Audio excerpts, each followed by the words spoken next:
Hi, this is Sabrina from Around the Way Garden. I haven't filmed in a long time, so I decided I'll do a video today. It's been raining for like 2 days here in Virginia. I'm in zone 7B. Um, I'm growing peppers in pots. I'm also trying that wicking tub pots. There's a guy in Oklahoma. I can't think of his name right now, but he takes um, used um,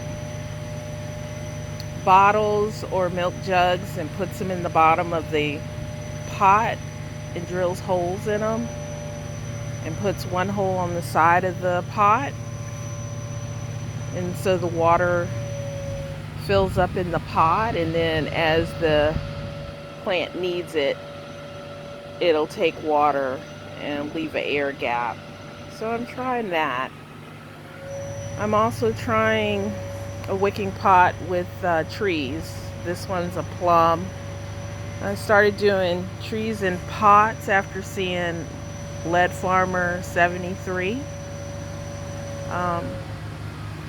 So I just got this plum from Stark Brothers. It was a bare root. So I'm also doing squash, and those squash vine borers are always a problem. So I'm trying the aluminum wrapped around the stems. If you can see it, around the stems of the plants to keep that, I guess it's the moth from laying the egg for the vine borer. We're going to see if that stops it or not.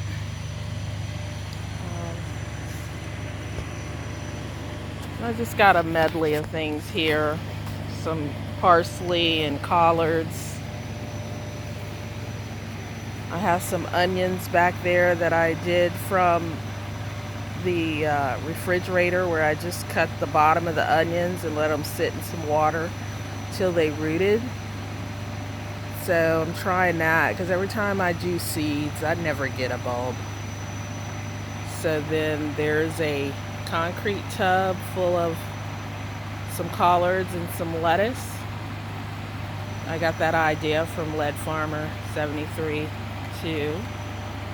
And then I have a peach tree here that has dropped some of its small peaches, but I think it's because they were next to some big ones and they probably got crowded out and fell off.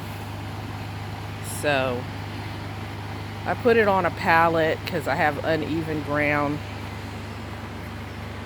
And so I got some more squash and zucchini here, where I've got the aluminum foil around them again. So I'm going to try that. Got a bunch of raspberry bushes. I bought one raspberry bush from Aldi like 2-3 years ago, and as you see, they've overtaken the whole bed. I don't know what to do. Just kind of letting them do their thing. So I'm also into hydroponic, and I wanted to try the cracky method. So I had a 50-gallon drum. So I put a cucumber in it because I saw it on somebody's channel. I can't even think who right now. So I put a cucumber in here with the solution, and we'll see what comes out. I'm hoping I get loads of cucumbers.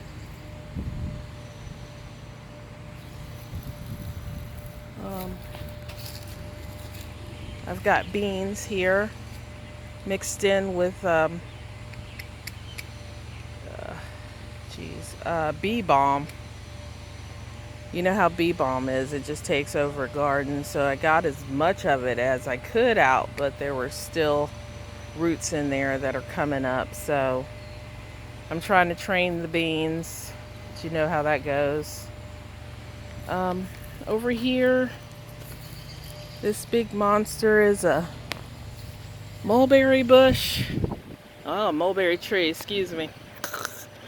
Um, it's got a bunch of mulberries on it. I read somewhere where if you put water bottles on it and weigh down the branches, you'll get a lot of mulberries. Last year I got a whole lot. This year I have a whole lot, but they're smaller than they were last year. So I'm not sure what's that about, but they're trying to turn. Got one there.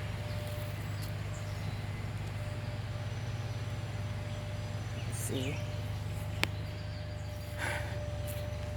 So I live on a 3/10 of an acre, and most of my backyard is a slope and is shaded out by a tree that seems to be that I fed it with compost that ran down and fed the tree, so it's grown exponentially. So still haven't finished planting, but I have some gosh, I can't think of what it's called. This herb, it's not a herb, but I'm drawing a blank. Um, but you use it like to put down on your garden, and it'll help fertilize it. I can't think of what it's called right now. Let's see. So over here I have another mulberry tree that I took a cutting from the big one that you saw. So it's growing. Mulberries are easy to replicate. You just take a cutting, usually around July or August, and put it in some soil, put it in a Ziploc bag, and let it sit there, and it'll do its thing and root. And by the springtime, you're able to put it out. So that's all I have right now. Thanks for stopping by. Sorry I haven't been around in a long time. You know how life is. Thanks again. Bye.